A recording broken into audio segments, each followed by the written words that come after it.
ছাত্র অবস্থা থেকেই লেখালেখির অভ্যাস প্রণব সেনগুপ্তের। কর্মজীবনে যোগ দিয়ে লেখালেখি চালিয়ে গেছেন। সদ্য ব্যস্ত কর্মজীবন পুলিশ অফিসার হিসাবে দায়িত্ব গ্রহণের পাশাপাশি বিভিন্ন বই লিখেছেন তিনি। অবসরে গিয়েও তার কলম থেমে থাকেনি। রবিবার এক সংক্ষিপ্ত অনুষ্ঠানের মধ্য দিয়ে লেখক সাহিত্য ডক্টর প্রণব সেনগুপ্তের 5খানা বইয়ের মলাট উন্মোচন করেন উড়িষ্যা হাইকোর্টের অবসরপ্রাপ্ত বিচারপতি শুভাশিস তলাপাত্র। আগরতলার পূর্ণিমা পাবলিশার্স থেকে এই বইগুলি প্রকাশিত হয়েছে। আগরতলা প্রেস ক্লাবে প্রণব সেনগুপ্তের বই প্রকাশ অনুষ্ঠানে বিশিষ্টজনেরা উপস্থিত ছিলেন।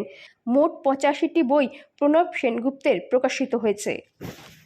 পূর্ণিমা সেনগুপ্তকে যার প্রকাশনা থেকে আজকে যে গ্রন্থগুলো প্রকাশিত হয়েছে তাকে, এবং সেই সঙ্গে অবশ্যই লেখককে আমি অভিনন্দিত করি। নানা বিষয়ে শ্রী প্রণব সেনগুপ্ত দীর্ঘদিন ধরে লিখে আসছে। ইংরেজিতে একটা কথা আছে, ক্রনিকলার মানে যারা সময়ের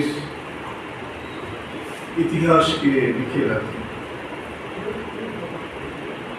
ইতিহাস শব্দটা যেমাত্র আমরা উচ্চারণ করি আমাদের বুঝতে হবে যে অর্থে আমরা ইতিহাসকে বুঝি। ইতিহাসের কিন্তু তার নানা রং আছে, নানা স্রোত আছে, নানা প্রবাহ আছে। যেমন যে বিভিন্ন খুব প্রধান তাৎপর্যপূর্ণ ঘটনাকে লিপিবদ্ধ করা একটা ইতিহাস, আবার একজন মানুষের জীবনে সামাজিক যে পরিবর্তন ঘটে